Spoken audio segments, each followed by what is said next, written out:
Hi friends, welcome back to Shahnaz classroom. ഇന്ന് നമ്മൾ Kerala PSC LP-UP എക്സാമിന്റെ സയൻസിന്റെ ഭാഗത്തിലെ കെമിസ്ട്രിയാണ് സ്റ്റാർട്ട് ചെയ്യാൻ പോകുന്നത്. ആദ്യം തന്നെ പറയുവാണ്, ചെറിയ ചെറിയ പോർഷൻസ് ആയിട്ടാണ് നമ്മൾ കവർ ചെയ്യുന്നത്. അത് കറക്റ്റ് ആയിട്ട് പഠിച്ചു പോവുക. ചാനൽ ആരെങ്കിലും സബ്സ്ക്രൈബ് ചെയ്യാത്തവരുണ്ടെങ്കിൽ സബ്സ്ക്രൈബ് ചെയ്യുക. വീഡിയോ സ്കിപ്പ് ചെയ്യാതെ ക്ലാസ് മുഴുവനായും കേൾക്കാൻ ശ്രമിക്കുക. ആദ്യം തന്നെ നമ്മൾ നോക്കാൻ പോകുന്നത് രാസമാറ്റങ്ങൾ, ഭൗതിക മാറ്റങ്ങൾ എന്ന പോർഷനാണ്. വസ്തുക്കൾ മതിയായ അളവിൽ താപോർജ്ജം സ്വീകരിക്കുമ്പോഴും പുറത്തുവിടുമ്പോഴും അവസ്ഥാ മാറ്റത്തിന് വിധേയമാവുന്നുണ്ട്. ഇപ്പം താപോർജ്ജം സ്വീകരിക്കുമ്പോൾ വസ്തുക്കൾക്ക് സംഭവിക്കുന്നത് എന്താണ്? ഖരാവസ്ഥയിൽ നിന്നും ദ്രാവകാവസ്ഥയിലേക്ക് പോകുന്നു, അതുപോലെ തന്നെ വാതകാവസ്ഥയിലേക്കും മാറുന്നുണ്ട്. ഊർജം പുറത്തുവിടുമ്പോഴോ? ഊർജം പുറത്തുവിടുമ്പോൾ വാതകാവസ്ഥയിലുള്ള വസ്തുക്കൾക്കുണ്ടാകുന്ന മാറ്റം എന്ന് പറഞ്ഞാല് വാതകാവസ്ഥയിലുള്ള വസ്തുക്കൾ ദ്രാവകാവസ്ഥയിലേക്കും പിന്നീട് അത് ഖരാവസ്ഥയിലേക്കും മാറുവാണ്. മാറ്റങ്ങൾ രണ്ടു തരത്തിലാണ്, താൽക്കാലിക മാറ്റവും സ്ഥിരമാറ്റവും. ഈ താൽക്കാലിക മാറ്റം എന്ന് പറഞ്ഞാൽ എന്താണ്? പദാർത്ഥങ്ങളിലെ കണികാ ക്രമീകരണം വ്യത്യാസപ്പെടുക മാത്രമാണ് അവിടെ ചെയ്യുന്നത്, അതായത് ഭൗതിക മാറ്റം. അപ്പം അവിടെ എന്തൊക്കെയാണ്? അവസ്ഥ, ആകൃതി, വലിപ്പം എന്നീ ഗുണങ്ങളിലെല്ലാം വരുന്ന മാറ്റമാണ് ഭൗതിക മാറ്റം എന്ന് പറയുന്നത്. ഭൗതിക മാറ്റത്തിൽ പദാർത്ഥങ്ങളിലെ തന്മാത്രാ ക്രമീകരണം എങ്ങനെയാണ്? വ്യത്യാസപ്പെടുക മാത്രമാണ് ചെയ്യുന്നത്. അതെന്ന് പറയുന്നൊരു താൽക്കാലിക മാറ്റമാണ്. ഇനി സ്ഥിരമാറ്റം എന്ന് പറഞ്ഞാൽ എന്താണ്? രാസമാറ്റമാണ്. അതായത് പദാർത്ഥങ്ങൾ ഇപ്പോൾ ഊർജം സ്വീകരിക്കുകയോ പുറത്തുവിടുകയോ ചെയ്ത് പുതിയ പദാർത്ഥങ്ങളായി അവിടെ മാറുന്ന പ്രവർത്തനമാണ്.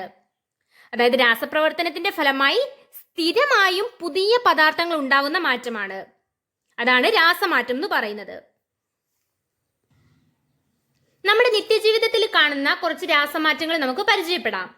പഞ്ചസാര കത്തി കരിയാവുന്നത്, അതുപോലെ തന്നെ ആസിഡും ആൽക്കലിയും തമ്മിൽ പ്രവർത്തിച്ച് ജലവും ലവണവും ഉണ്ടാകുന്നത്, അതുപോലെ തന്നെ ഇരുമ്പ് തുരുമ്പ് പിടിക്കുന്നത്, പാല് പുളിച്ച് തൈരാകുന്നത്, മാവ് പുളിച്ചു പൊങ്ങുന്നത്, മാങ്ങ പഴുക്കുന്നത്, ചോറ് നമ്മൾ വായിലിട്ട് ചവച്ചരയ്ക്കുമ്പോൾ മധുരം അനുഭവപ്പെടുന്നത്, ഇതെല്ലാം രാസമാറ്റത്തിന് ഉദാഹരണങ്ങളാണ്.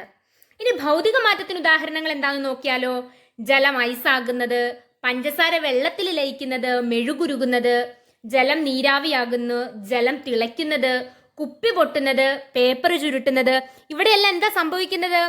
ഇവിടെ അവസ്ഥയും അതുപോലെ തന്നെ ആകൃതി, വലിപ്പം എന്നീ ഭൗതിക ഗുണങ്ങളിലല്ലേ മാറ്റം വരുന്നത്. അതുകൊണ്ട് തന്നെ ഇത് ഭൗതിക മാറ്റമാണ്.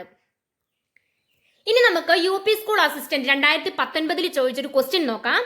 ഭക്ഷണം പാകം ചെയ്യുമ്പോൾ സംഭവിക്കുന്നത് എന്താണെന്നാണ് ചോദിച്ചത്. ഭൗതിക മാറ്റമാണ്, താപനിലയിലെ മാറ്റം മാത്രമാണ്, രാസമാറ്റമാണ്, അറ്റോമിക ഘടനയിലെ മാറ്റമാണ്. നമ്മുടെ ആൻസർ എന്ന് പറയുന്നത് രാസമാറ്റമാണ്.